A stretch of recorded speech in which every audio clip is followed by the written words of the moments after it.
dua kegiatan, yaitu yang pertama kita akan ibadat Advent dulu Pak Edi. Jadi nanti setelah itu baru kita akan pergi.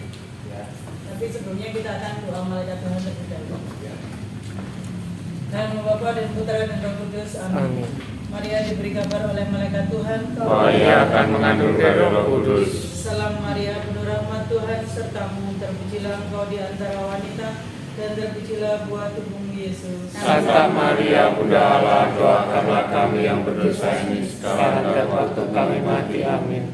Aku ini hamba Tuhan, Terserah padaku menurut perkataanmu. Salam Maria, penuh rahmat Tuhan sertamu, terpujilah engkau di antara wanita, dan terpujilah buah tubuhmu Yesus. Santa Maria, Bunda Allah, doakanlah kami yang berdosa ini sekarang dan waktu kami mati. Amin. Sabda telah menjadi daging Dan tinggal di antara kita. Salam Maria, penuh rahmat Tuhan sertamu, terpujilah engkau di antara wanita, dan terpujilah buah tubuhmu Yesus. Santa Maria, Bunda Allah, doakanlah kami yang berdosa ini sekarang dan waktu kami mati. Amin. Doakanlah kami ya Santa Bunda Allah, Supaya kami dapat menikmati janji Kristus. marilah berdoa.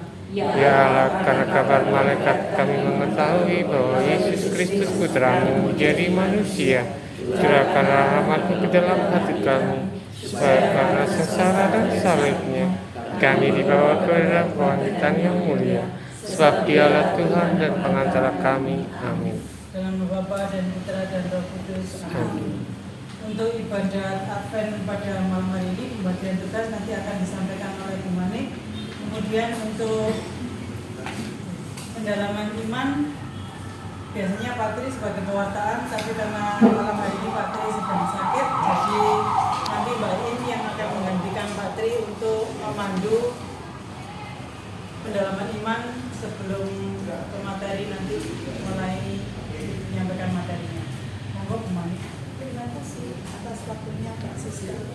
Untuk petugas doa Advent kedua malam ini, pemimpin doa Pak Harji, nanti yang menyalakan lilin Pak Wadi, dua,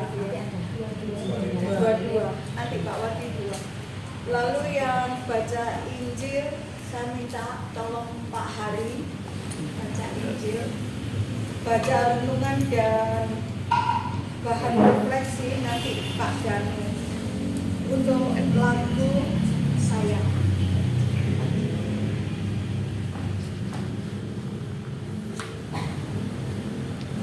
Baik, Bapak Ibu, saudaraku yang terkasih di dalam Tuhan, selamat datang Pak Edi di lingkungan Santo Lukas. Pak Edi, kita awali untuk yang pertama kita adalah Advent yang kedua, kemudian kita setelah pembagian tugas tadi sudah selesai, maka mari kita persiapkan untuk kita doa Advent yang kedua. Dan sebelumnya kita nyanyian pembuka dulu. Lagu pembukaan dari Puji Syukur nomor 445. 2, 3. Angkatlah kepalamu, kekurangan megah, sambutlah Raja mulia di dalam kotamu. Siapa Raja mulia, Tuhanmu yang kekal, Dialah Tuhan yang megah, perkasa dan teguh. Dialah Tuhan yang megah, perkasa dan teguh. Angkatlah kepalamu, yang murah abadi,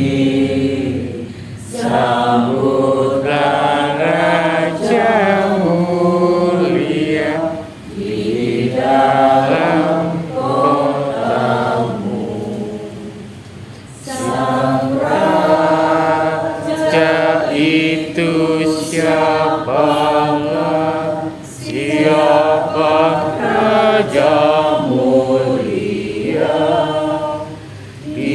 Dialah Tuhan semesta yang maha mulia. Dialah Tuhan semesta yang maha mulia. Haleluya, haleluya, haleluya, haleluya, haleluya. Amin, amin,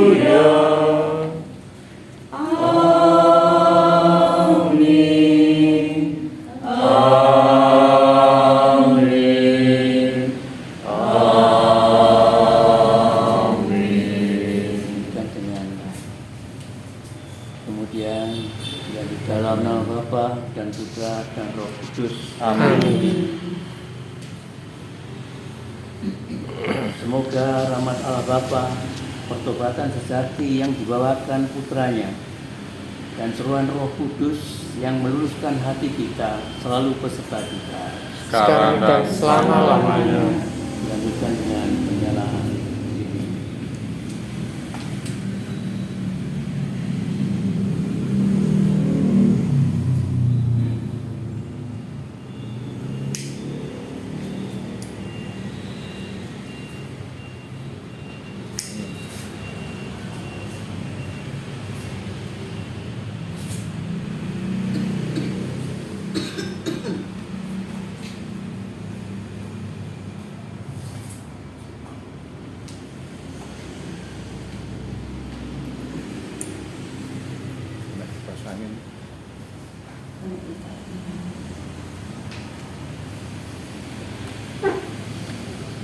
Baik, terima kasih.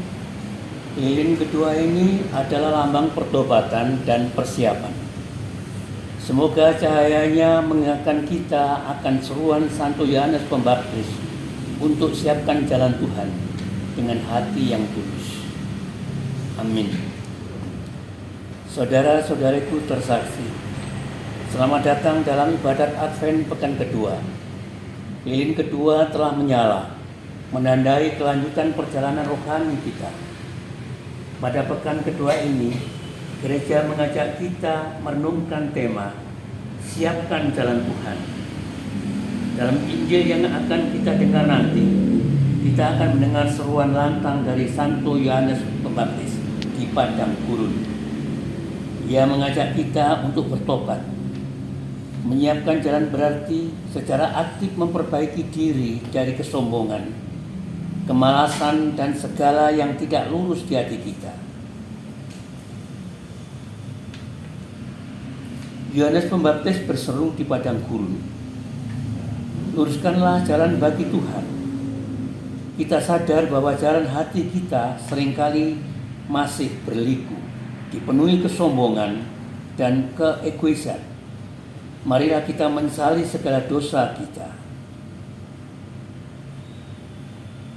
Saya mengaku Kepada Allah yang Maha Kuasa dan kepada saudara sekalian, bahwa saya telah berdosa dengan pikiran dan perkataan, dengan perbuatan dan kelalaian. Saya berdosa, saya sungguh berdosa. Oleh sebab itu saya mohon kepada Santa Praha Maria, kepada para malaikat dan orang kudus, dan kepada saudara sekalian, supaya mendoakan saya pada Allah Tuhan kita. semoga Allah yang Maha Kuasa mengasihi kita, mengampuni dosa-dosa kita, dan meluruskan jalan kita, hati kita, agar layak menyambut kedatangannya dan mengantar kita ke hidup yang kekal. Amin. Marilah kita berdoa. Allah Bapa yang Maha Rahim, Engkau telah mengutus Santo Yohanes Pembaptis untuk berseru di padang gurun. dan mempersiapkan jalan bagi putramu. Pada pekan kedua Advent ini, kami mohon, berilah kami rahmat pertobatan. Ratakanlah bukit kesombongan kami, dan timbunlah lembah kekurangan kami. Luruskanlah jalan hati kami yang berliku, agar kami siap sedia menyambut kedatangan Yesus Kristus, Sang Penebus kami. Sebab Dialah Tuhan dan Pengantara kami, yang hidup dan berkuasa kini dan sepanjang masa. Amin. Kita dengarkan sabda Tuhan.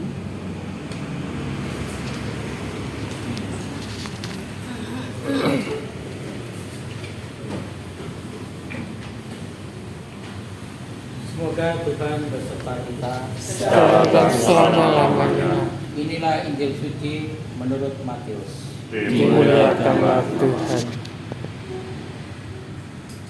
Sekali peristiwa, tampillah Yohanes Pembaptis di padang gurun Yudea dan berseru, "Bertobatlah, sebab kerajaan surga sudah dekat." Sesungguhnya Dialah yang dimaksudkan Nabi Yesaya ketika Nabi itu berkata, "Ada suara orang yang berseru-seru di padang gurun, persiapkanlah jalan untuk Tuhan, luruskanlah jalan baginya." Yohanes itu memakai jubah bulu unta dan ikat pinggang kulit. Makanannya belalang dan madu hutan. Maka datanglah kepadanya penduduk dari Yerusalem, dari seluruh Yudea dan dari seluruh daerah sekitar Yordan. Dan sambil mengakui dosanya, mereka dibaptis oleh Yohanes di sungai Yordan.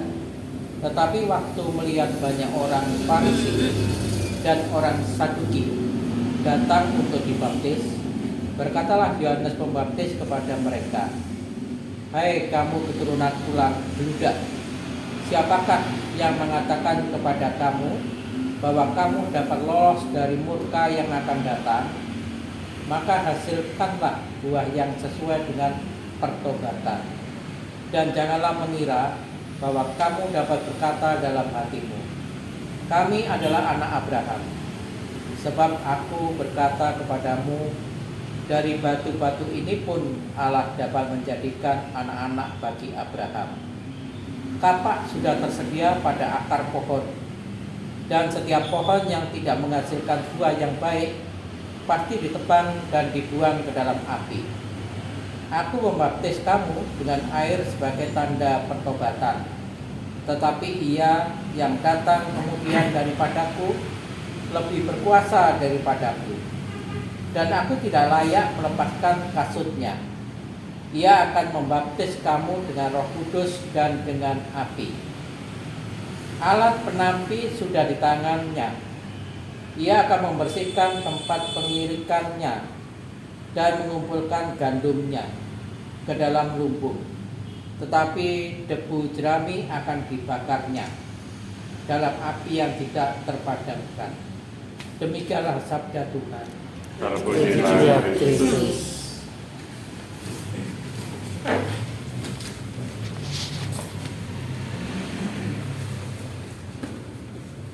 Paman Sabda,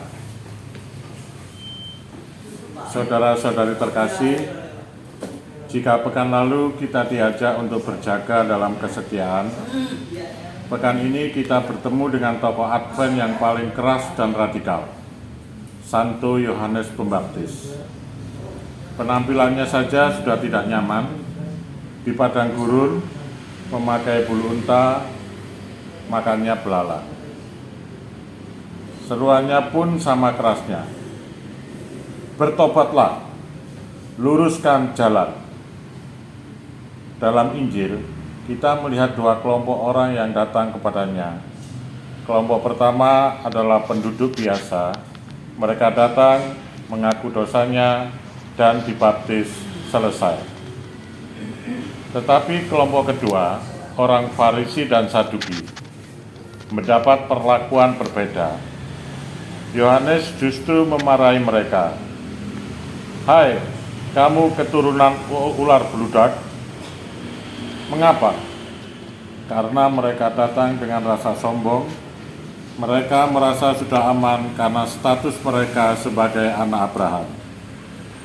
Mereka merasa sudah benar secara hukum Taurat, sehingga baptisan Yohanes hanyalah ritual tambahan untuk melengkapi kesalehan mereka. Yohanes membongkar kemunafikan ini. Ia berkata bahwa pertobatan bukanlah soal status yang termasuk keturunan Abraham atau ritual datang untuk dibaptis. Pertobatan adalah tentang menghasilkan buah yang sesuai. Apa artinya mempersiapkan jalan dan menghasilkan buah bagi kita di masa Advent ini? Mempersiapkan jalan berarti kita secara sungguh-sungguh melihat apa yang bengkok dalam hidup kita dan berusaha untuk meluruskannya. Meratakan gunung dan bukit berarti memangkas kesombongan, keegoisan, dan rasa paling benar, seperti orang Farisi. Menimbun lembah berarti mengisi kekurangan kita, seperti kemalasan, keputusasaan, atau iri hati. Menghasilkan buah adalah bukti nyata dari pertobatan itu. Tidak ada gunanya kita rajin ibadat Advent jika relasi kita dengan pasangan, anak, atau rekan kerja masih penuh kebencian. Tidak ada artinya kita puasa jika mulut kita masih menyebarkan fitnah. Yohanes mengingatkan bahwa kapak sudah tersedia di akar pohon. Advent adalah masa penuh rahmat, namun juga masa yang mendesak. Tuhan mengundang kita untuk tidak menunda pertobatan. Dia tidak menuntut kita langsung sempurna, tetapi Dia rindu melihat kita mulai menghasilkan buah, sekecil apapun itu. Marilah kita hening sejenak untuk bahan refleksi kita. Yohanes berseru, "Luruskanlah jalan." Jalan apa dalam hidup saya yang saat ini paling berliku? Mungkin relasi yang tidak baik dengan orang lain, kebiasaan buruk yang sulit ditinggalkan, atau kemalasan rohani. Orang Farisi mengandalkan status anak Abraham. Apa status yang sering membuat saya sombong secara rohani? Misalnya, merasa diri aktivis gereja, merasa sudah rajin berdoa, merasa di kalangan atas, atau merasa lebih baik dari orang lain. Yohanes meminta buah pertobatan. Apa satu buah kecil tapi nyata yang bisa saya usahakan minggu ini sebagai bukti pertobatan saya? Misalnya, meminta maaf kepada orang yang saya sakiti, berhenti mengeluh, atau mulai jujur dalam hal kecil. Mari kita refleksikan semuanya itu dengan hening sejenak. Baik Bapak Ibu, setelah kita hening untuk merefleksikan diri, poin-poin yang dapat kita tangkap di dalam refleksi kita, mari kita lanjutkan dengan doa kekudusan. Kita buka puji syukur nomor 153.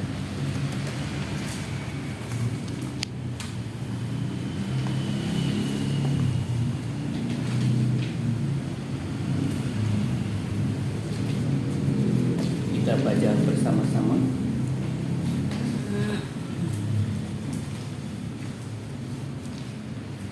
Saudara-saudari, marilah kita satukan renungan kita dengan mendoakan doa kekudusan yang kita ambil dari puji syukur nomor 153. Allah yang Maha Kudus, Terima kasih Engkau telah mengutus Roh Kudus-Mu tinggal di dalam hati kami, dan dengan demikian menguduskan diri kami menjadi kediaman-Mu sendiri. Kami bukan lagi milik kami sendiri, tetapi telah menjadi milik-Mu.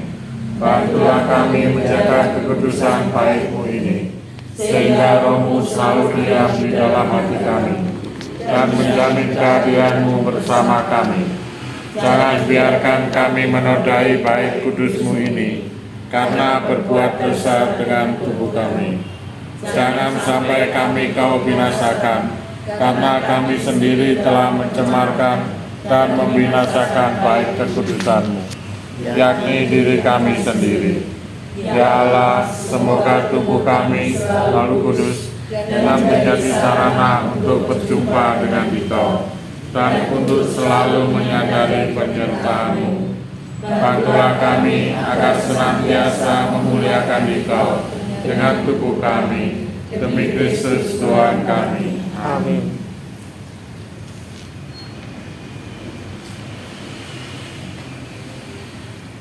Saudara-saudari diundang menyerahkan lilin pribadi masing-masing dari nyala api dalam hati kita masing-masing.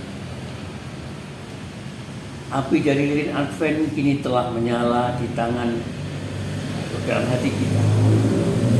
Lilin ini adalah lambang seruan pertobatan yang berkumandang di padang gurun hati kita.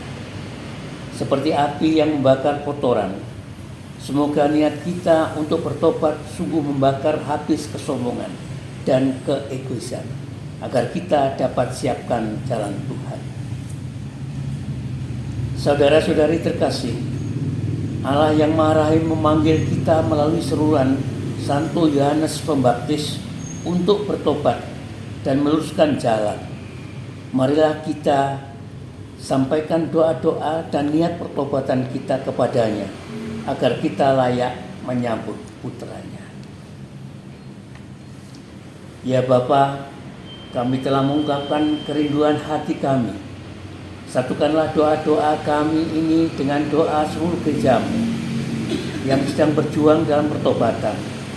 Bantulah kami agar dalam masa Advent ini kami sungguh-sungguh menghasilkan buah pertobatan, meratakan bukit kesombongan kami, demi meluruskan jalan hati kami yang bengkok, demi Kristus Tuhan dan pengantara kami.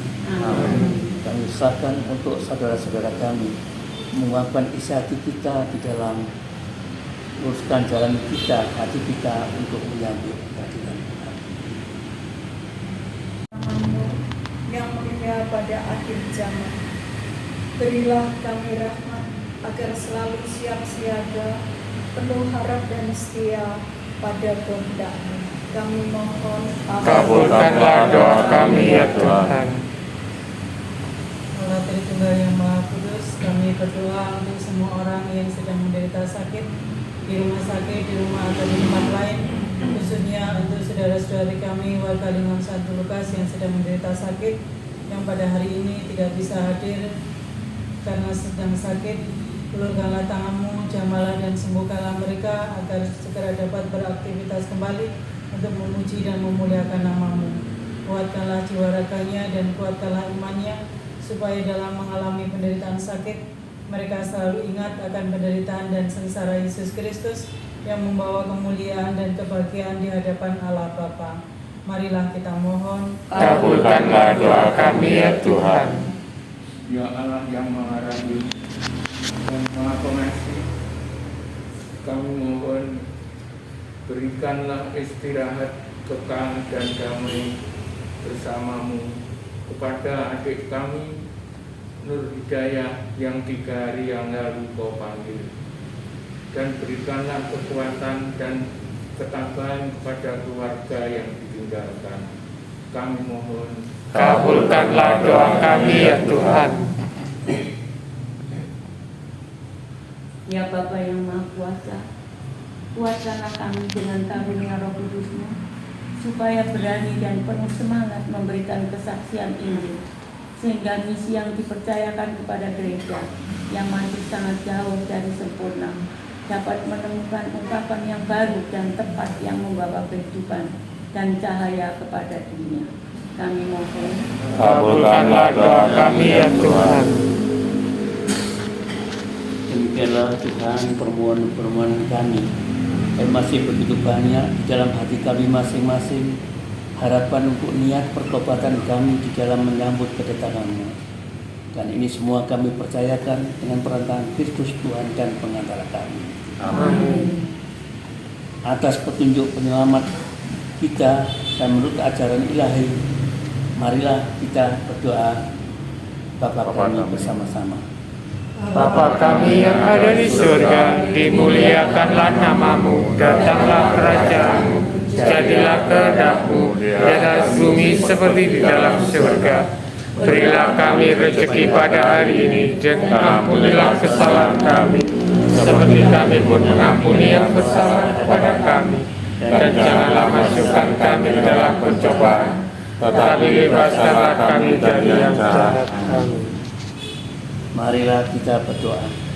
Allah Bapa, sumber pertobatan, terima kasih atas sabda-Mu yang keras namun penuh kasih pada malam hari ini. Kami bersyukur atas seruan Santo Yohanes Pembaptis yang mengingatkan kami untuk tidak hanya puas dengan status, melainkan harus menghasilkan buah yang nyata. Utuslah Roh Kudus-Mu akan membimbing kami saat kami pulang. Semoga kami dapat menghayati sisa pekan ini dengan tekad baru untuk bertobat secara nyata, mulai dari hal-hal kecil dalam keluarga dan pekerjaan kami, demi Kristus Tuhan dan pengantara kami. Amin. Tuhan beserta kita Sekarang dan selama-lamanya. Semoga kita sekalian, perjuangan kita untuk bertobat dan meluruskan jalan, serta seluruh keluarga kita, senantiasa dilindungi dan diberkati oleh Allah yang Maha Kuasa, dalam nama Bapa dan Putra dan Roh Kudus. Amin. Saudara-saudari, ibadat Advent pekan kedua telah selesai. Marilah kita pergi, kita diutus untuk menghasilkan buah pertobatan. Syukur kepada Allah. Kita tutup dengan lagu puji syukur 400. Terbelah dua tiga.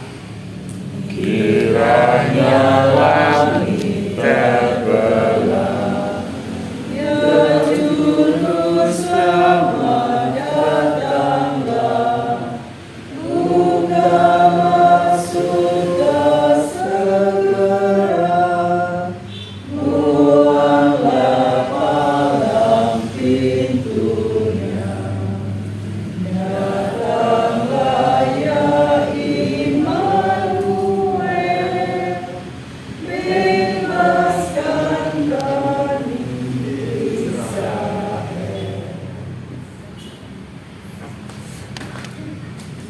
Terima kasih. Karena doa selesai. Dan Serahkan ke Pak Edi, monggo. Terima kasih, shalom, selamat malam. Selamat malam. Selamat berjumpa kembali. Lama ya di sini ya. Iya, kangen Pak. Tahun lalu ya. Iya. Terakhir ya. Kenapa? Kenapa enggak kesini? Loh, karena ditugaskan. Oh, Nggak ada SPJ-nya, Bu. Sebetulnya saya kalau kesini tuh agak sedikit grogi gitu. Banyak senior di sini. Ini yang datang yang muda cuma satu. Biasanya ada satu lagi loh. Ada orang muda tuh semua Pak. Jangan begitu. Baik Ibu Bapak.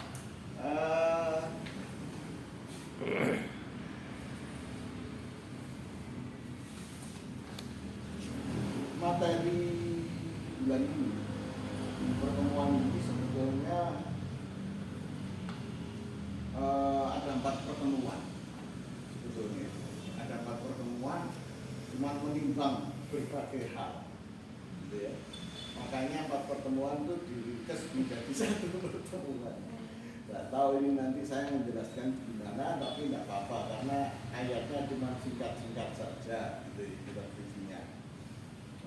Sebetulnya kalau yang ikut ke gereja itu, yang di gereja, sebetulnya enak, itu ada ya semacam ada sandiwaranya, itu ada remata yang tampil gitu ya. Jadi lebih meriah pastinya. Lebih cuman ya kalau hujan-hujan gini ya agak kangen. Seperti itu di Monika juga gitu, mau mandiri gitu. Biasanya lebih jauh dibanding ke komunitas sendiri kan, tetangga sendiri kan. Baik Ibu Bapak, malam ini kita awali dari tentang Advent. Advent tahun ini itu adalah suatu Advent yang cukup apa ya, menyenangkan karena tahun ini Advent yang spesial. Kenapa begitu? Karena tahun ini itu kita sedang tahun jubilium.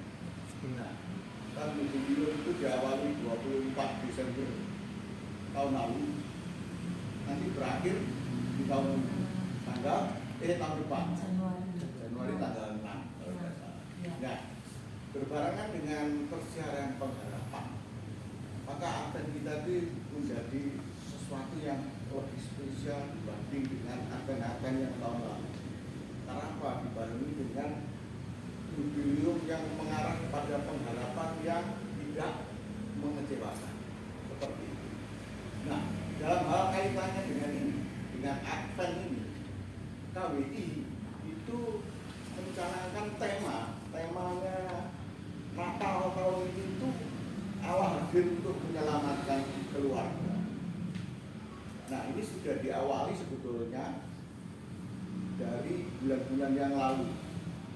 Masih ingat kita BKSM yang sekarang kalau saya lihat itu banyak keluarga-keluarga kalau dulu makan, kita makan malam gitu ya, ngumpul, ngobrol sana sini, yang anaknya cerita gini, yang orang tuanya cerita gini. Kalau sekarang kan enggak, ya. Sekarang enggak ya, betul ya.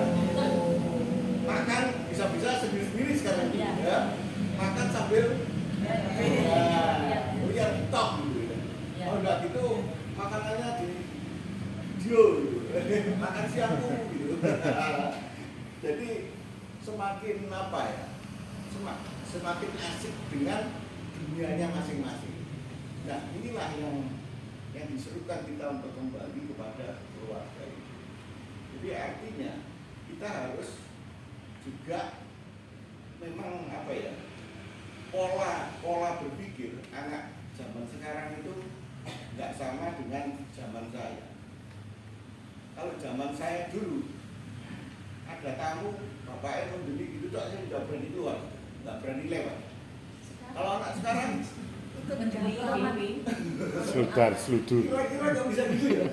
Apa ya? Dan agak susah. Maaf ya, keluarga saya sendiri, anak saya itu tiga laki-laki. Ketiga-tiganya di Jakarta, anak saya. Ya, kalau komunikasi itu saya harus menata omongan. Karena apa? Tanggapannya itu bisa berbeda. Tanggapannya berbeda. Dan nalar mereka itu sekarang itu memang berbeda. Satu contoh, saya dengan ponakan saya, kapan itu saya di Jakarta karena anak saya kecelakaan, tangannya patah, jadi saya harus menjadi suster di sana. Nah, saya kumpul dengan keponakan saya itu, baru umurnya kira-kira 4 tahun, dari 3-4 tahun, perempuan. Saya ngomong sama dia, tuh tangannya om itu dilus-lus supaya cepat sembuh, saya ngomong. Dan dia, apa jawabnya dia? Kalau mau sembuh ya minum obat. Jawabnya kayak gitu. Ini anak sekarang nih, gitu. Yang dia ngomong kan asal ngomong begitu, tapi benar, gitu. Tapi benar. Tapi kalau zaman saya dulu dia ngomong gitu ya dilus-lus kan gitu. Benar nggak? Kan gitu. Kalau anak sekarang itu nggak bisa. Memang pola berpikirnya memang seperti itu. Maka dari itu kita ini orang-orang yang sudah senior diharapkan juga harus kembali belajar tentang anak muda seperti ini. Dalam hal ini kaitannya dengan ini, tema keuskupan untuk tahun ini itu adalah Gereja Malang berjalan bersama Remata. Nah, ini sebetulnya adalah persiapan Persiapan untuk apa? Karena nanti di tahun 2027 keuskupan itu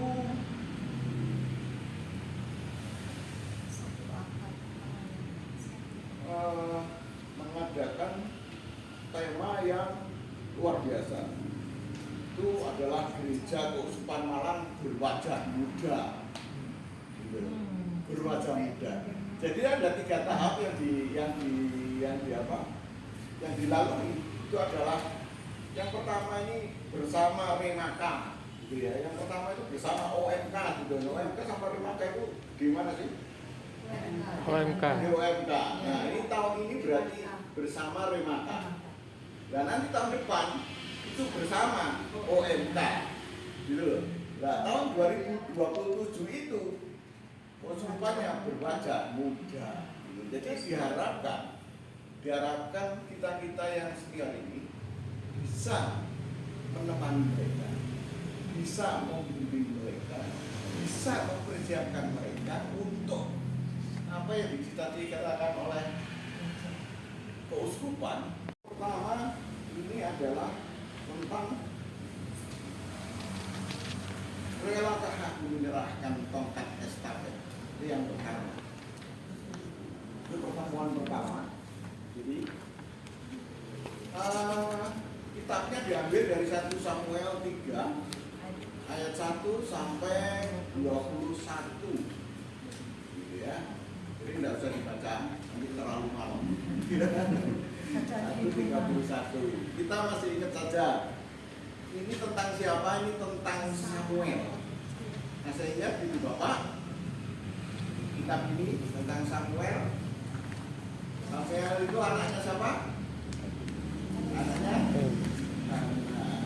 Nah, jadi Samuel itu adalah anak muda. Jadi dulunya Hana ini dengan suaminya itu punya istri 2. Saya lupa namanya siapa. Yang satu punya anak 3 kalau nggak salah. Yang satu Hana tidak punya anak. Nah, dia nggak punya anak, makanya dia pergi ke Imam Eli. Nah, waktu itu imamnya Imam Eli. Nah, Imam Eli ini kemudian mendoakan Hana sehingga Hana bisa punya anak.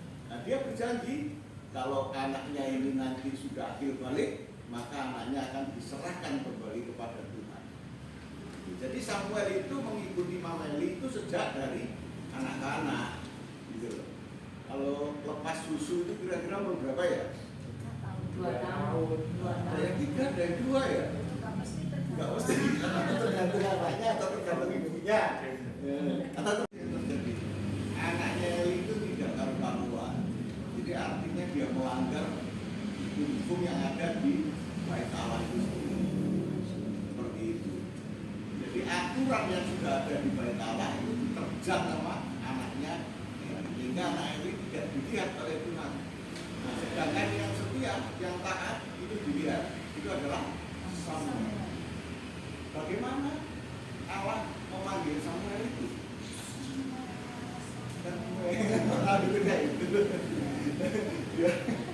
Jadi ketika Samuel tidur, Allah memanggil Samuel. Ditanya begitu. Tapi Samuel tidak mengerti itu siapa. Kiranya itu Eli yang memanggil dia. Nah, dia tanya, Bapak, apakah Bapak mau memanggil saya? Enggak, saya tidak panggil kamu. Udah tidur lagi aja. Sampai 3 kali. Nah, itu sampai 3 kali itu Imam Eli terus tergerak hatinya. Wah, ini panggilannya dari Tuhan. Terus diomongi sama Eli, nanti kalau panggilan kamu ngomong ya Tuhan, saya di sini, bicaralah. Makanya kan ada doa tuh itu, bicaralah Tuhan, saya mendengar. Seperti itu yang diucapkan oleh Samuel. Sejak itu Samuel selalu mendapatkan semakin matang, semakin besar. Akhirnya dia sampai menjadi seorang imam, bahkan nabi ya, Samuel itu ya. Bukan nabi ya? Hah? Bukan ya? Imam ya?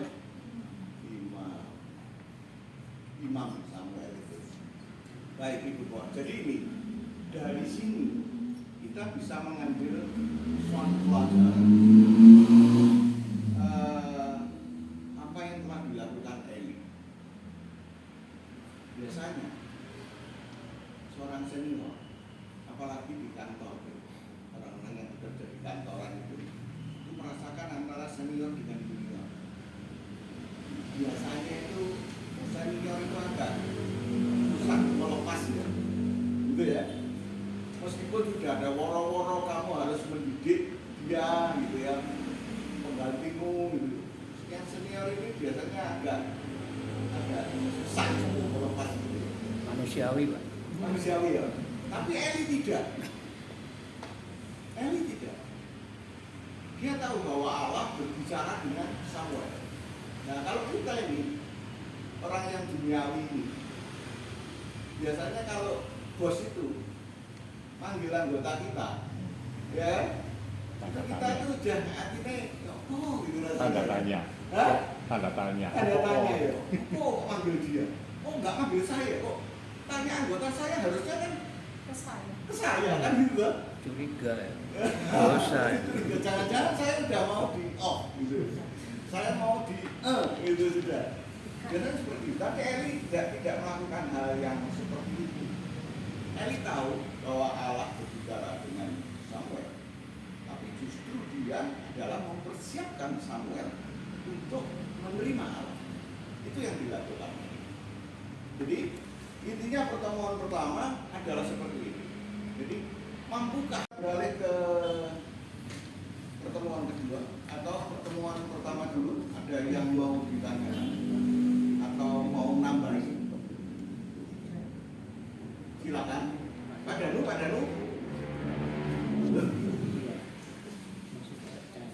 Gitu ya. Baik. Kita langsung di pertemuan kedua ya. Pertemuan kedua itu adalah temanya adalah jangan katakan aku ini masih muda. Nah, ini sebetulnya sangat cocok untuk anak-anak muda yang masih muda-muda itu. Aku anak kecil.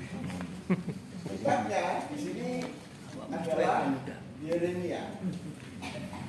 Yeremia 1 jawabnya begini, aku ini masih muda Tuhan. Aku tidak pandai berkata-kata. Kalau kita ingat kata-kata yang seperti itu kata-katanya sama. Aku tidak pandai berbicara Tuhan. Itu kata-katanya Nabi Musa. Waktu Nabi Musa mau diutus oleh Allah, yang dikatakan mesti sama ini. Aku tuh tidak pandai ngomong. Sehingga Allah memakai juga Harun yang dipakai untuk berbicara seperti itu. Nah, ini kita tuh yang senior ini wajib memberikan peneguhan kepada yang muda. Karena apa? Kejadiannya adalah Yeremia ini diberitahu sama Tuhan, tidak mungkin kamu nggak bisa ngomong. Akhirnya mulutnya diberkati, mulutnya Yeremia itu akhirnya dia bisa melihat apa ya. Allah bertanya pada saat pertemuan selanjutnya, kamu melihat apa? Saya melihat ini gitu ya. Oh ya wis benar berarti kamu. Terus ditanya lagi, kamu melihat apa? Melihat ini berarti kamu siap untuk diutus. Seperti itu. Jadi perutusan itu tidak bisa kita jawab, wah Tuhan saya belum siap. Biasanya itu kalau kebingungan ya, dan saya alami, itu saya alami sendiri ya. Kalau ditunjuk jadi ketua lingkungan, misalnya, saya dulu itu waktu masih muda, sekarang masih muda, waktu saya masih muda itu ditunjuk ketua lingkungan itu sampai 2 kali jadi dua kali. Periode pertama enggak kena. Terus saya tidak aktif di lingkungan. Menolak, hilang. Jarang-jarang saya aktif di lingkungan, gitu ya. 98 saya masuk di Monika, saya aktif di awal. Sehingga waktu itu zamannya Pak Timbul selesai, saya dipilih. Saya nggak mau. Gitu. Saya sampai dipanggil Pak Tarso, belum Pak Tarso yang pertama. Kemudian akhirnya yang jadi ketua Pak lagi kalau nggak salah. Kemudian ketiga, terus saya berapa tahun begitu saya aktif lagi.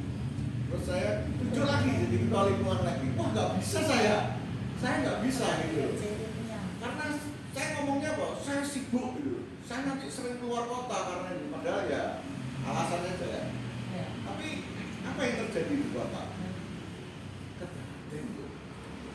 Saya itu akhirnya ditugaskan keluar kota, keluar pulau gitu sampai nggak ada kesempatan lagi saya berkumpul dengan saudara-saudara satu lingkungan itu. Itu yang terjadi pada saya. Itu kemudian yang kedua. Jadi saya sampai dipanggil sama Pak Tarso. Kemudian Pak Tarso itu saya didudukkan di rumahnya.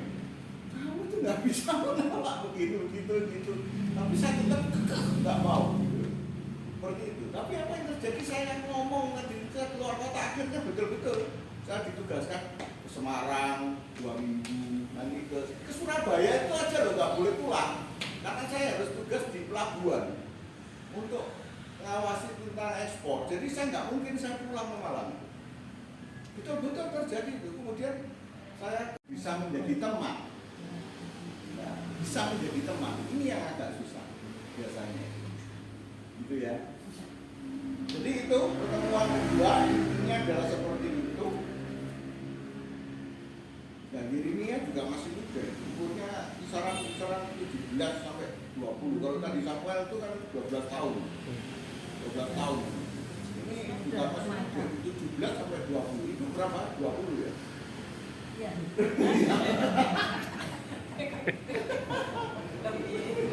Lebihnya atau gimana? Lebihnya 20. Jadi seperti itu. Jadi kira-kira di pertemuan kedua ini bagaimana? Ibu Bapak ada yang nambahi atau mau bersharing atau bagaimana? Silakan. Saya Pak yang bersharing aja Ya, apa yang yang kedua ini di lingkungan Lukas ini benar-benar terjadi Pak. Itu ya. Ya.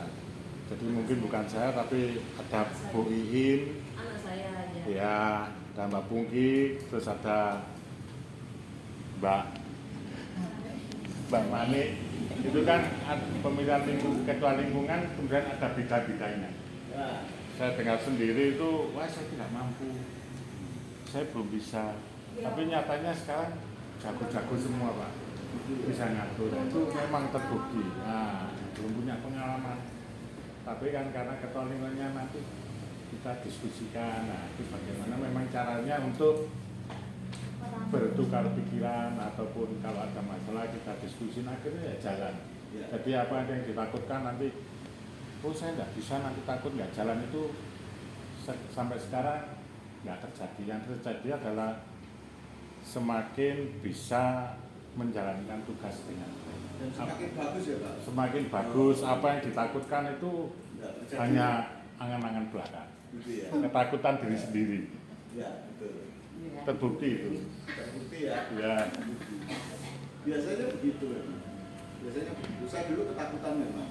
Nanti kalau ada yang mati gimana gitu ya. Nah, saya kan dulu gitu loh. Kan saya dulu kan masih Katolik tapi apa ya? Ya masih percaya sama ya tahu sendirilah. Masih percaya gini gitu ya. Sehingga saya dulu kalau ke orang meninggal banyak sekali pantangan saya. Betul, banyak sekali. Oh, saya nggak boleh melihat jenazah itu. Nggak boleh. Nggak boleh itu. Pak. Orang Chinese kan gitu juga, ada yang gitu. Iya, betul. Nanti saya kalau katakan membawa ke rumah di rumah saya ada anak kecil-kecilan. Itu ada pikiran begitu. Ada. Gitu loh. Iya. Nah, padahal namanya ketua lingkungan kan kalau ada begitu kan harus datang lebih dulu tuh. Kan ngurusin lebih dulu kok. Dan seperti itu yang paling saya takutkan dulu sebetulnya. Gitu loh. Tapi sekarang itu ya kok nggak gitu ya. Gitu loh. Jadi apa ya? Selain itu juga ada kepercayaan yang lain yang membuat kita itu sebetulnya khawatir. Nah, khawatir itu kalau udah berlebihan perlu. Tapi kalau sudah berlebihan itu tidak perlu. jalan itu. Ternyata nggak ada apa-apa. Kan gitu. Seperti dulu saya mau merit begitu. Saya itu anak yang yatim piatu, ya, nggak punya ayah, nggak punya ibu, gitu ya. Besarnya ngenyek, seperti itu. Ya tahu budi saya, itu yang besarin saya, tapi juga sampai saya nikah pun, yang saya khawatirkan itu tidak terjadi. Saya nikah, saya nggak punya apa-apa. Saya nikah itu bodoh 500.000. Tak tuh kalau pening stok. Saya tidak bisa pesta, yang pesta istri saya. Yang memistakan mertua saya. Saya berangkat dari Indo, rumah Pak. Rumah baju cuma pirang setel saya dulu. Oh iya, hidup saya di jalanan waktu itu. Nah, tapi yang saya khawatirkan, kok bisa saya membawa anaknya wong gitu. Tapi ya karena komitmen kita berdua sama-sama berangkat dari nol. Yang awalnya dari kontraktor pelan-pelan sampai Tuhan itu memberikan segalanya. Sampai saya dikasih rumah, ya betul. Saya rumah itu dikasih oleh Tuhan. Bukan usaha saya, udah saya dikasih itu. Kalau tahu cerita nanti lain kali saya ceritakan tentang saya bisa dapat rumah itu. Gitu. Yang saya tempati sekarang itu yang diberikan kemarin yang terus. Itu rumah kemudian tuh. Seperti itu. Tapi itu pun yang sudah jalani begini terus. Karena saya manusia muda, gitu ya. Pikiran saya tidak mengarah pada spiritual yang kuat.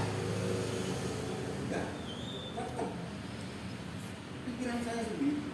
Meskipun sudah ditunjukkan Milo, tetap aja gitu loh. Jadi ya gimana ya, itulah yang PR kita itu. PR Kembali kita Pak, bersama. sharing saja Pak ya, nambahin supaya ceritanya tidak muncul ke pendengar. Iya. Tadi Bapak mengatakan untuk komunikasi dengan anak muda itu sulit. Tadi besuk pada orang sakit dilus-lus. Ya. Anak muda mengatakan, "Wih sembuh yo, minum obat." Ya. Ini sebenarnya hal yang berbeda, Pak. Sasarannya berbeda antara yang senior dengan yang masih muda. Betul. Iya dong? Ya. Kalau yang muda, senior, itu kadang-kadang hanya mengandalkan soal keahlian akalnya saja. Betul. Tetapi bagi yang senior, itu kan sebenarnya ngelus-ngelus kan ada nilai yang sangat psikologi yang sangat itu. Tetapi keduanya ini apabila digabungkan, ini menjadi bagus. Karena akal dengan hal yang pengertian tadi, pinter tapi nggak ngerti, itu ya sulit. Jadi yang dibutuhkan sekarang pinter tapi ngerti. Ngerti pada siapa? Ya mengerti pada situasi. Karena sekarang ini paling tidak ya, saya tidak itu mungkin umum ya. Kalau dia mengatakan apakah ganti estafet kepemimpinan itu rela atau enggak, itu manusiawi. Sekarang kita lihat aja presiden kita Jokowi, kita lihat orang-orang yang senior dan sebagainya, secara manusiawi memang itu. Tetapi kalau untuk jabatan ketua lingkungan, saya rasa itu hampir semua itu kalau ada yang udah mau. Kalau ini jadikan isu untuk ini dan sebagainya, itu kadang-kadang wah toh aku tidak sebagainya, sebenarnya tidak apa-apa karena kecurigaan hal yang tidak maton, tidak ngerti, itulah kadang-kadang sekarang dengan adanya WA itu media sosial kan cepat apa ya, ini mengalami sendiri saya situasi di dalam komunitas rapat dan sebagainya. Justru saya mengalami hal-hal yang sebenarnya dihantam sesuatu yang tidak baik. Saya mengampuni iya, tapi melupakan sampai kapanpun tidak. Kenapa? Karena mempengaruhi yang lain, untuk membuat satu kekuatan mempengaruhi itu dosa loh Pak, sebenarnya. Membuat satu opini kepada yang lain tanpa ikut tahu permasalahannya, kemudian wah ini sebagainya. Ini terjadi dengan adanya media sosial, bukan hanya di lingkungan, di gereja, di negara, di sebagainya. Oleh karena itu, kalau melihat bekerja sekarang menghadapi tahun 2027 bersama anak muda, ya memang betul anak muda itu harus mempersiapkan diri secara rohani, jangan hanya secara intelektual saja, akal saja. Setuju Pak ya? Setuju. Karena apa? Saya sendiri menghadapi anak saya yang dua ini yang berbeda. Ini pun juga saya mengalami kesulitan. Kenapa kesulitan? Karena dia mempunyai ini intelektualnya mungkin yang tidak sama dengan kita, beda. Tapi itu saya sadari, itu umum semuanya terjadi seperti itu. Jadi kalau kadang-kadang kita itu sudah curiga dulu, atau bahkan menghakimi bahwa itu, wah, dia ini dan sebagainya, itu yang kadang-kadang sok kecil. Betul. Nah tentu saja Pak Sawari dan sebagainya yang tua-tua itu berarti mengalami hal semacam itu, apalagi menghadapi anak muda. Yang kami pikirkan itu sekarang juga gitu, kalau bersama anak muda. Sekarang coba lihat sekarang sini yang di bawah 40 tahun mana yang muda? Enggak ada kan? Persoalan itu yang sekarang itu seperti itu. Bahkan saya yang senior di Santo Lukas mulai tahun 1977 ikut Lukas. Bahkan saya mengatakan makin lama ini anak muda itu tidak seperti dulu. Tadi saya rasa dengan Pak Ari, kok tidak seperti dulu lain. Sekarang kebutuhan anak muda itu sudah tidak seperti kita dulu. Nah, dulu kalau ada kegiatan gereja, poli itu, wah semua lingkungan poli bertani ramai Pak. Sekarang ini jangan itu, mencari untuk datang doa, ya kan? Tetapi ini umum, sudah umum semuanya seperti itu. Jangankan di situ, sekitar kelurahan, katakan kecamatan, mencari anak muda yang mau untuk betul-betul itu sulit Pak. Itu betul-betul sudah tampilkan juga di YouTube seperti itu memang sulit, apalagi di lingkungan. Nah, makanya kadang-kadang saya berpikir, ya apa ya dalam hati saya sendiri. Ini sharing jadi untuk ini intern kita ya Pak ya. Ini apa ya supaya bisa sing nom-nom itu betul. Apa sing senior itu pensiun dulu untuk alu itu bagaimana? Kadang-kadang saya mikir ini supaya bisa itu tuh. Karena tidak mungkin sang senior tuh siapa sekarang tuh ini sudah 70 tahun ke atas semua. Pak Sawali sudah 89, 90. Ini sudah 66. Pak Wati sudah 79. Saya 75. Mungkin Bu Jatman berapa? Itu sudah banyak sekali. Remaja. Masih remaja. Makanya itu kadang-kadang saya mikirnya ya sebagainya ini setengah curhat. Begitu Dokter. Bapak ini kan sudah ngalami 3 generasi yang dididik, ya kan? 4 generasi kalau 75 ya, 4 generasi ya, sudah sampai cuci Pak. Kemarin reuni SMPK di Wilis itu yang ke-10, tapi itu tahun 83 Pak. Tahun 83. Itu juga begitu, sama persoalan sama muridnya itu lebih dari 2000, tapi yang datang untuk reuni itu ya tidak banyak juga. Itu saya alami, saya sendiri juga gitu Pak. Mau reuni itu tidak jadi. Ya padahal saya ini 80. SMP 80. Lulusan 87, 80 itu tidak jadi karena apa? Daftar orang wonge. Paling cuma orang 5, orang 6 begitu akhirnya. Ya cobalah adakan reuni kecil-kecilan gitu ya. Yang datang ya cuma itu. Orang 5, orang 6 gitu. Karena Pak, Kita masuk ke pertemuan ketiga. Pertemuan ketiga itu kitab sucinya 1 Samuel 16 ayat 11 sampai 13.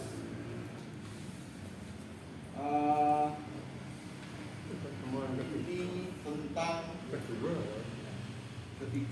sudah tadi, ini ketiga. Jadi ini Samuel datang ke rumahnya Isai, bapaknya Daud, dan dia mau mengurapi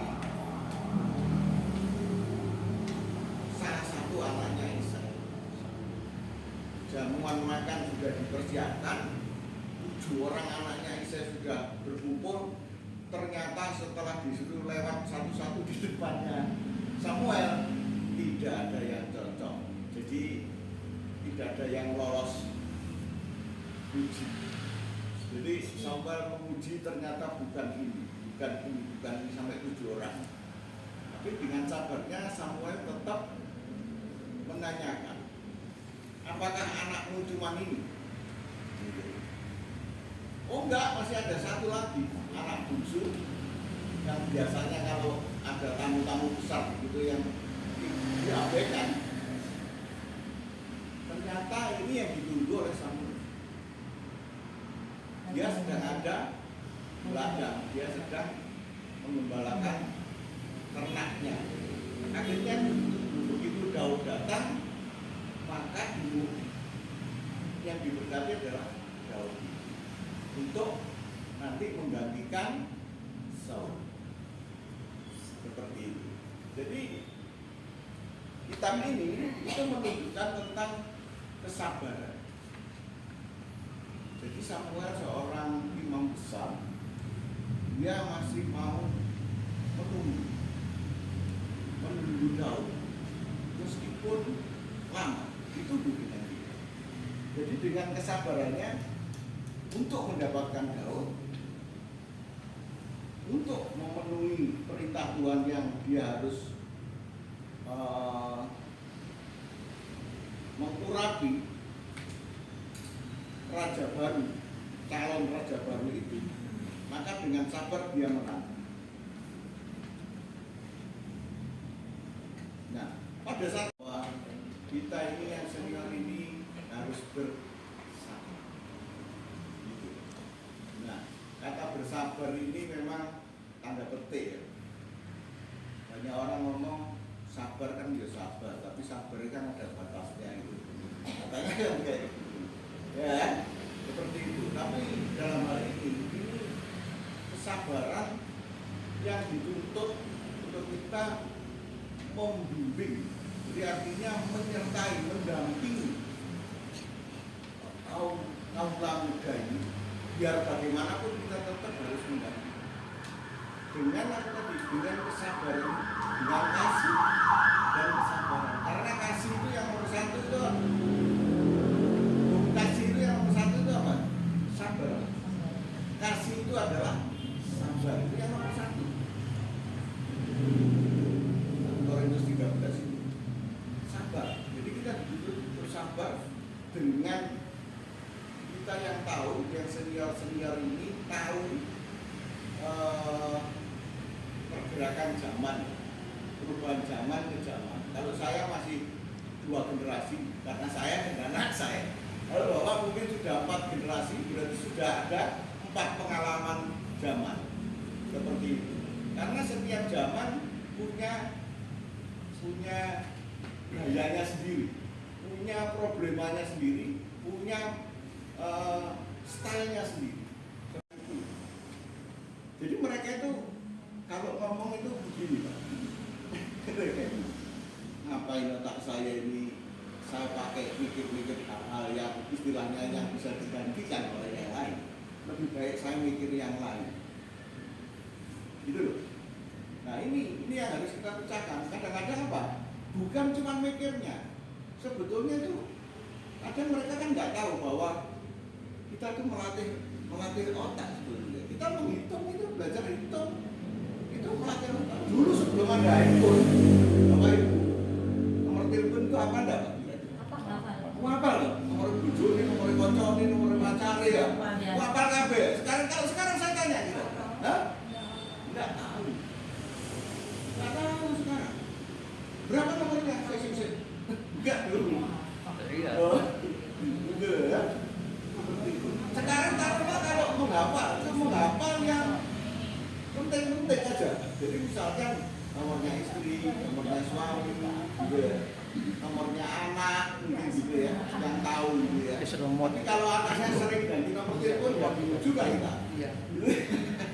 Nggak mampu lemot Pak sudah. Ya, gitu kan. Itu. Kalau kita tidak tahu duduk masalahnya, ya kita nggak bisa sabar. Gitu. Nah, senior itu mau nggak mau kita tuh harus mempelajari generasi muda ini kayak apa, ya pola berpikirnya seperti bapak tadi. Saya salut sudah bisa menelurkan kesimpulannya. Anak muda sekarang itu begini loh, anak muda sekarang itu kayak begini. Nah kalau sudah tahu itu berarti kita mencari jawabannya menjadi sabar bisa. Seperti itu. Jadi kita memang dituntut mengarah ke sana, kesabaran. Tidak ada yang lain. Tidak ada yang lain. Gitu. Kesabaran bukan berarti membiarkan. Oh iya, betul. Kesabaran tidak berarti pembiaran. Seperti itu. Gitu loh. Sama juga mencari kebenaran bukan pembenaran. Gitu loh. Seperti itu. Sama persis itu. Gitu loh. Sabar itu artinya kan kalau menurut saya ya mungkin nggak gampang emosi. Jadi menghadapi itu anak sekarang nggak bisa dibuat emosi, tambah jauh, gitu loh. Seperti itu. Kira-kira seperti itu. Monggo kalau ada yang nambahin. Mungkin sabar itu anu Pak ya, belajar mendengarkan. Jadi kan kalau nggak tahu duduk permasalahannya kan akhirnya yaitu emosi tadi. Jadi segala sesuatu itu kalau misalnya antara tua dan muda ya harus mendengarkan dulu gitu loh. Kalau tahu permasalahannya, tahu maksudnya, kehendaknya apa, itu nanti mungkin bisa dibicarakan lebih lanjut, bisa diselesaikan dengan baik karena komunikasinya jelas. Jadi saya tahu maksudmu, kamu tahu maksudku, bisa beres. Tapi kalau nggak bicara, nggak mendengarkan dulu, kan biasanya kadang itu kita nggak kebanyakan dengan keluarga atau dengan apa itu kita nggak mendengarkan dulu. Jadi langsung, jadi nggak tahu itu permasalahannya, nggak mau mendengarkan dulu, emosi. Ya sepihak tadi. Ya, berarti ada sekarang sabar itu berarti mendengar. Tapi Sabar harus dari kedua belah pihak. betul. Yang senior maupun junior itu harus tanggonan sabar. Panjang sabar. Panjang sabar, sama-sama paham. Ada lagi. Nah, itu. Jadi tadi itu, jadi panjang sabar itu kita mendengar. Ya. Terus ada lagi. Jadi sabar itu bukan berlaku untuk yang senior saja loh Pak. Oh, enggak, ya, semua. Semua memang dalam hal ini kan Harus kedua belah pihak. Mendidikkan kesabaran pada generasi muda ini. Dalam generasi muda itu kan gampang muruk biasanya. Gitu kan? Gas. Seperti itu. Jadi mendidik mereka untuk juga belajar mendengar. Disenggol murung. Senggol bacok. Terus yang bisa lagi juga ada sebetulnya tadi yang saya singgung di depan adalah cara. Jadi cara kita ngomong itu juga bisa. Cara kita ngomong kemudian merubah sudut pandang. Kadang-kadang itu kita memandang dari belakang orang kalau jalan itu lihat bodinya, ya badannya lihat bodi ini sambil waduh wani, ya begitu lihat dari lewat ke depan, yes. Rambutnya dawa, didelok brengos. Karena rambutnya gatel tiba-tiba brengos, cilokong. Ya itu sudut pandang, jadi sudut pandang. Ada lagi, misalkan ada kecelakaan, gitu. Orang yang melihat dari jarak 100 meter dengan orang yang melihat dari jarak 500 meter itu akan berbeda cerita. Sama-sama ada kecelakaan, tapi ceritanya berbeda. Seperti itu. Jadi dalam hal sabar itu memang banyak syaratnya ternyata. Nah ini yang kita harus merenung, membawa dalam keheningan supaya kita bisa bersabar. Salah satu yang saya tunjukkan sabar itu Pak, Ya. dari kedua belah pihak itu supaya tidak terjadi miss. Hal-hal yang penting yang menyangkut masalah-masalah yang krusial jangan lewat medsos. Nah, betul, setuju saya. Karena di medsos itu tidak ada wajahnya, tidak ada titik komanya. Kita tidak tahu di belakangnya ada apa. apalagi di WA itu sangat berbahaya. Saya sarankan kalau ada problem begitu, jangan menulis WA. Wah, ini bisa pertemanan bisa menjadi permusuhan. Ya. Benar Pak ya? Iya. Banyak gegeran di WA, di grup-grup WA gegeran karena hanya itu tadi. Nggak ada koma, nggak ada titiknya, kita nggak bisa lihat ekspresi, kita nggak bisa melihat ini guyon tah, ini kan nggak tahu. Saksinya. Seperti itu. Ya. Kasih emot Pak. Kalau emot guyu ya kasih emot guyu. Ya akhirnya kadang emang guyu, kadang asal-asalnya kayaknya ngamuk gitu loh. Kayak emang guyu, orangnya nggak ngerti kalau kita marah. Karena persepsi. Tujuan kita adalah supaya dia ngerti kalau saya tuh marah misalnya seperti itu. Tapi karena kita tadi menjaga tadi itu supaya nggak bertengkar, dikasih emoticon ketawa, gitu ya. Orangnya berarti nggak apa-apa aku. Next time ya dia akan ngomong yang kayak gitu lagi ya, ciloko. Betul ya? Saya alami masalahnya. Makanya saya kalau yang ngomong penting-penting yang menyangkut begitu, saya lebih baik saya telepon. Karena apa? Telepon sekarang juga sama dengan kita nulis WA. Sama. Cuman kita ngomong telepon 1 menit itu WA kira-kira 1 jam. Tidak ketemu Sama aja lah. loh. Kalau kita angkat telepon, kita ngomong itu 1 menit, itu mungkin kalau kita ngetik WA itu bisa 1 jam. Gitu Tapi loh. kalau ngomong banyak. Nah, ini akhirnya kita tutup dengan pertemuan keempat. Pertemuan keempat itu adalah panggilan Maria, adalah panggilan kita semua. Jadi artinya di Injil Lukas bab 1, 26 sampai 38. Ini tentang kata-kata Maria yang sangat terkenal itu Fiat Voluntas Tua. Terjadilah padaku menurut perkataan. Jadi ini Bunda Maria pada saat itu dia berumur antara 14 tahun ya, 14 sampai 16 itu kira-kira. Ada tradisi gereja, ada juga yang ngomong masih umur 12 begitu, Bunda Maria itu. Tiba-tiba malaikat Gabriel datang, terus dia ngomong kamu akan hamil. Seperti itu. Gampangnya ngomong nanti. Nah, setelah diberitahu oleh malaikat Gabriel, langsung Bunda Maria menjawab, terjadilah padaku menurut perkataan. Kenapa? Karena aku ini hamba Tuhan. Aku ini hamba Tuhan, terjadilah padaku menurut perkataan. Nah ini dua sisi yang seperti Bapak tadi katakan, antara lain sabar itu harus dua sisi. Nah ini dua sisi. Jadi kita diharapkan dengan panggilan Tuhan itu kita harus bisa mendengar dan kita taat seperti Bunda Maria, seperti itu.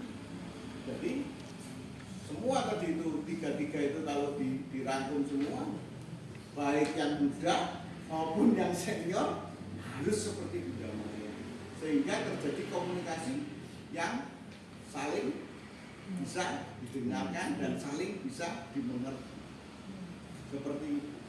Jadi ini penutupnya ya, keempat ini sangat luar biasa. Jadi sudah yang kita bicarakan banyak di depan tadi, ya memang seperti itulah yang diinginkan.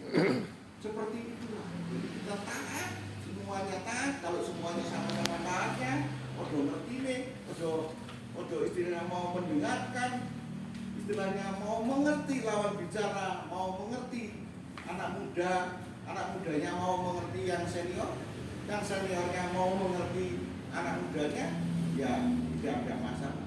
Cuman yang problemnya adalah yang tadi itu Pak PR-nya, membawa kaula muda ini kepada kehidupan kerohanian yang lebih bagus lagi, sehingga wajah para kaula muda di gereja itu betul-betul kelihatan. Dipenuhi Roh Kudus. Kalau sekarang ya lumayan Bapak ya, DPP-nya banyak yang muda-muda ya, kayaknya ya. DPP itu banyak yang muda-muda sekarang. Karena memang sudah dia ada aturan kan, Pak. Yang menjadi pengurus itu kan ada aturan Nggak boleh senior maksimal banget, berapa. ya. Nggak boleh di atas 65 lah ya, 65. Tapi kenyataan DPP itu masih di bawah 60 semua. Kayaknya ya. Baik itu, jadi 4 pertemuan yang dirangkus jadi 1. ya, tapi rasanya bisa diterima ya semuanya ya, bisa ya. Mungkin ada tambahan Ibu Bapak untuk saya, untuk semua teman di lingkungan yang bisa memperkuat kita, iman kita, atau menambahkan masukan. Dilengkapi dengan lembar berikutnya itu Pak, nanti 1, 2, 3 itu nanti mungkin akan melengkapi tambahan-tambahan yang sudah kita bicarakan ini, yang ada kolom-kolom Ya. pertemuan pertama, 2, 3 mungkin akan melengkapi apa yang sudah tadi diberikan.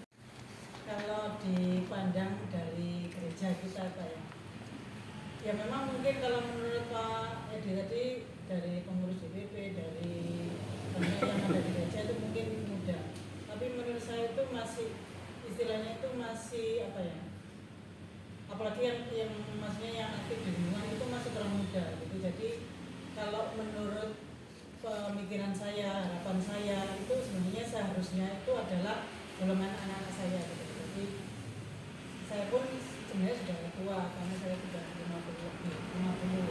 Jadi harapan saya itu sebenarnya ya kalau bisa angkatan anak-anak saya, jadi ya anak lain juga itu sebenarnya itu golongan mereka itu yang waktunya muncul bagi lingkungan, baik di gereja.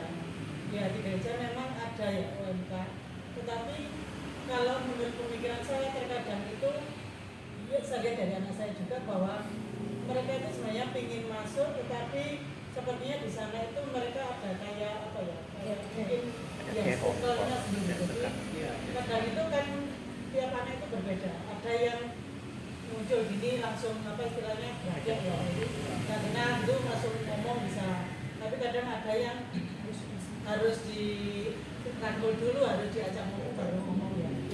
Dan mungkin karena apa perbedaan seperti itu, jadi kadang mereka yang mau masuk itu dan ada temannya seperti anak saya 2 pun itu juga sulit sekali diajak ke lingkungan, ke gereja pun itu juga, apalagi mereka merasa sudah nyaman dengan dunianya sendiri, dengan HP itu sudah merasa apa kayaknya nggak perlu gitu, nggak perlu aktif ya berarti di mana-mana.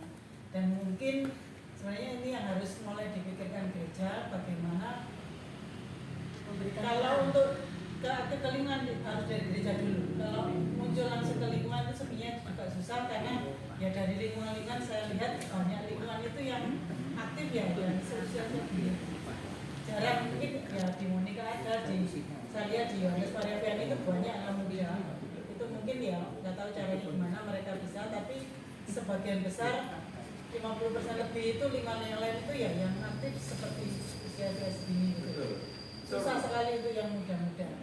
Dan mungkin dari gereja sendiri bisa ya, bukannya kita mau meniru yang sebelah ya, tapi saya berpikir itu kok agak bagus ya Pak. Mungkin ada, kita kan di gereja itu ada 6 kali misa, jadi barangkali bisa mulai khusus gitu loh. Jadi anak-anak muda, jadi ya yang terserah jam berapa yang mereka yang mungkin yang nyaman buat mereka untuk bisa, jadi ya petugasnya, ya kurnya, ya apa itu muda. Jadi mereka biar istilahnya juga apa nyaman ya. Kalau mereka sekarang pun biasanya kalau ke gereja ya yang ditolong orang tua. Jadi kalau mungkin khusus saya lihat, karena kapan hari juga saya pernah dengar itu di Surabaya kalau nggak salah sudah ada. Jadi jam berapa gitu khusus anak muda ya, mungkin mereka akhirnya kan sebenarnya bisa saling apa muda-muda gitu saling mengenal, mungkin mereka berkenalan, karena memang kenyataannya zaman sekarang itu banyak sekali yang sudah berpindah, jadi nyebrang. Bahkan kalau tidak salah dulu yang aktif misdinar pun sekarang sudah pakai hijab. Nah itu yang hal seperti itu yang mungkin jadi apa ya, miris sekali. Jangan sampai kelanjutannya ke depan banyak seperti itu, karena di keluarga saya pun juga begitu gitu.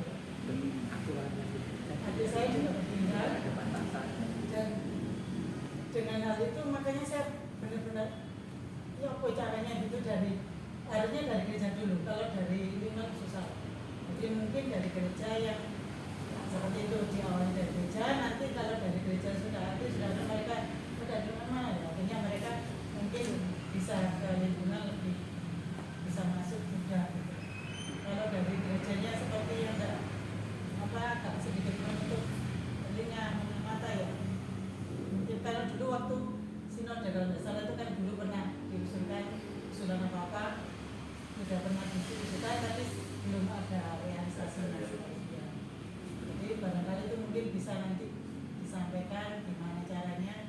biar untuk kumpulan atau misa salah satu jemaat itu khusus anak muda ya, khusus anak muda ya.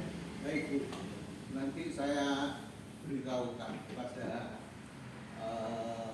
DPP yang ngurusi tentang orang tua. Sebetulnya kalau saya lihat sekarang kita punya seorang Pak Kris itu yang membina OMK yang sekarang itu cukup mumpuni sebetulnya. Dia punya cara, dia punya teknik, itu menarik. Kalau saya lihat itu menarik sekali.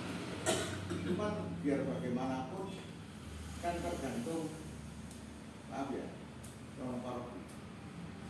Zaman waktu Romo Agus sudah masuk semua. Kan itu setelah itu kan kita laporan loh, lingkungan ini anak mudanya nggak ada, banyak yang keluar kampung, dia bekerja di luar kota, ada yang sekolah di luar kota, dan semacam itu, sehingga orang mudanya di lingkungan itu hampir enggak. Seperti di lingkungan menikah itu, orang mudanya cuma berapa kalau dihitung jari. Kemarin ada lebih banyak, sekarang karena itu kan bisa lihat yang dua sudah bekerja, yang satu kerjanya di Jogja, yang satu kerjanya di sana loh, di Bloro, gitu. Saya kan mantau orang muda-muda, saya mantaunya karena apa? Karena mereka ini kan tenaganya kur, Pak. Gitu loh, tenaganya kur. Jadi kur itu kalau hilang itu orangnya hilang, saya tahu loh. Ini kemana ini kok nggak ada gitu. Nah informasinya itu seperti itu, bekerja lah, istilahnya kuliah lah, seperti itu. Jadi ada yang seperti itu lingkungan.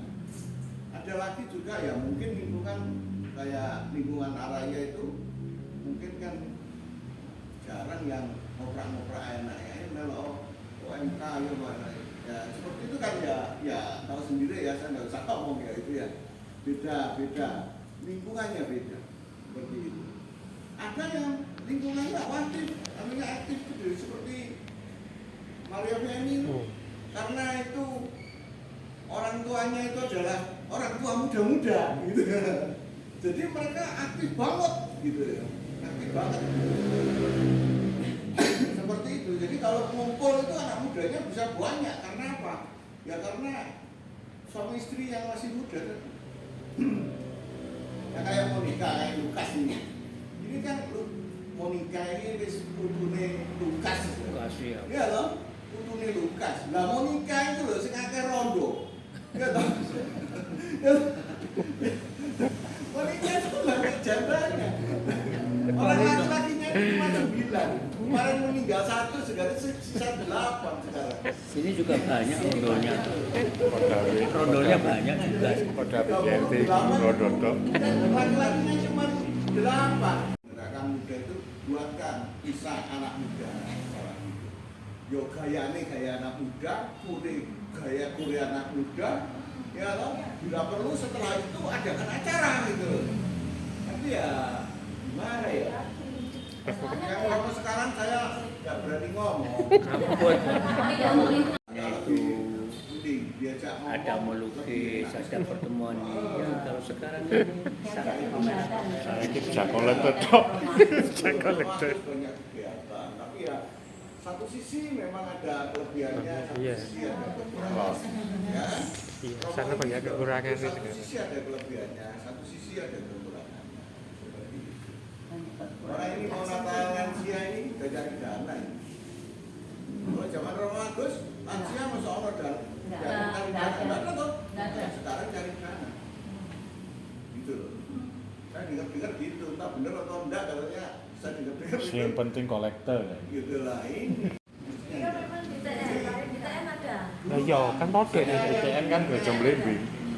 ITN kan ya albedo seterapani. Panitianya dulu kan begini. Waktu itu Ketua Lingkungan Monika masih menjabat sekretaris dua. Dia ngomong untuk masalah pendanaan kita masih nggak luar negeri. Jadi mengutamakan kekuatan paroki. Jadi belum sampai kita itu minta kolektor di paroki-paroki yang lain. Ya. Kalau waktu itu mungkin Pak, masih Romagus itu mungkin, karena kolektor itu saya lihat keranjangnya penuh-penuh waktu itu. Oh ya. Kalau sekarang itu saya lihat, waduh, apalagi kolektor kedua itu saya lihat sepi. Saya melihat saja tapi tidak kolektor. Mana diumumkan toh? Yang diumumkan. Mau melihat? Ada diumumkan di gereja Blimbing, nggak pernah diumumkan. Nggak pernah diumumkan ya Pak? Tidak pernah diumumkan. Kalau zamannya Romagus, kolektornya Luar biasa. Luar biasa. Itu Seminggu 30 ya. 36 pernah. Rata-rata di 33 Rata-rata 33, juta. iya. Itu diumumkan. Ya sekarang nggak diumumkan. Tapi sekarang waduh. Yang nggak mungkin. Sampai kasih TV. Gitu. Keluarga ini nggak Nah, dibaca. ya, mari karena kamunya itu nggak salah dengan saya. Di sana. Mari. Doa keluarga ini ada bapak, ada ibu ya, kalau nggak salah. Ada anak-anak laki-laki. Mudanya nggak ada. Nah, jadi kita bagi saja nanti yang bapak, ya bapak-bapak gitu. Yang ibu, ya ibu itu mana dia terus. Yang anak-anak ini kayaknya kita. Oh, saya masih remaja, Pak. Tapi nggak ada remaja di sini aja remaja. Kepengin dikablu bojomu. Doa keluarga. Doa keluarga. Mari kita persiapkan hati kita untuk doa keluarga. Doa keluarga. Tuhan Tuhan Allah yang Maha Kasih, Kami sekeluarga berkumpul malam ini untuk mempersiapkan hati menyambut masa Advent, masa penantian penuh harapan akan kedatangan Putra Yesus Kristus. Serahkanlah hati kami agar tidak terjebak dalam kesibukan dunia, tetapi mampu membuka ruang bagi kedamaian dan kasih yang sejati. Semoga rumah kami menjadi tempat kasih tumbuh, pengampunan diberikan, dan sukacita dibagikan. Datanglah ya Tuhan Yesus, jadilah Raja dalam hati kami dan dalam keluarga kami. Demi Yesus Kristus Tuhan dan Juru Selamat kami. Amin. Saya sudah selesai dikumpulkan.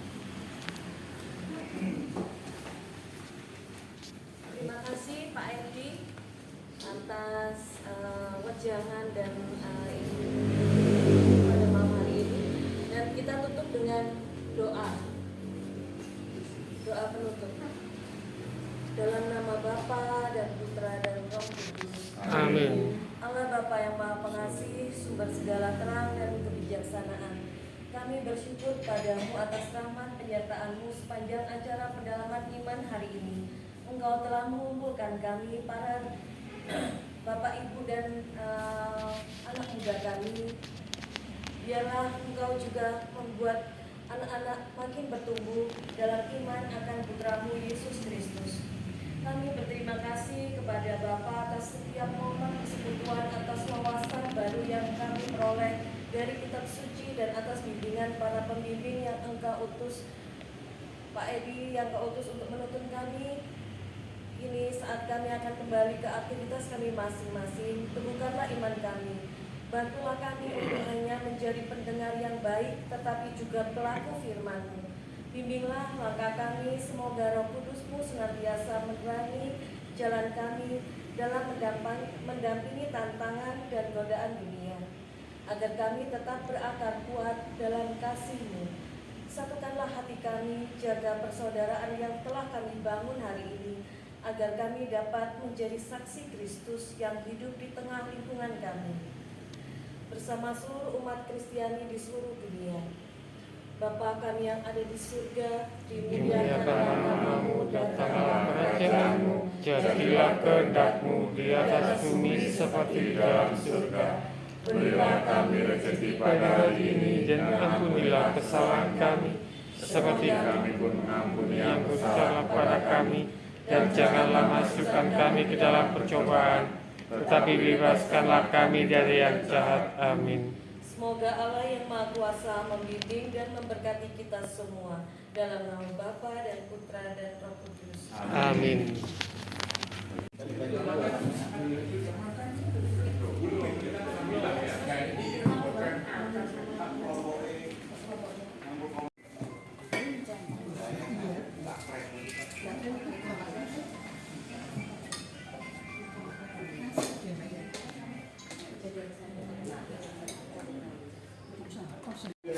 Doa yang pasti terkabul. Ya, cepat terkabul. Pasti terkabul. Monggo. Langsung terkabul. Aku masih asik dengan Kacangnya makanya. Iya, dengan kacang. Karena suku. Masih Nggak ada telurnya. orang itu telurnya tidak bisa. Hidup sama nasi goreng, apa bedanya? Ada santan ini. Santannya besoknya zakat berbuka. Oh, ada santannya ya Pak ya? Iya. Kena santan. Oh, berarti Makan kita itu aja Pak. itu. Pak.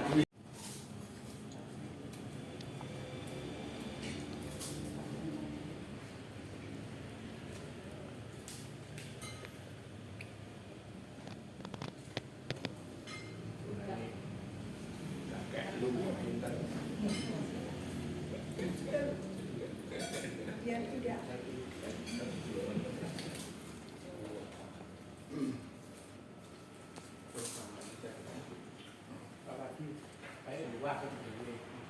Baik,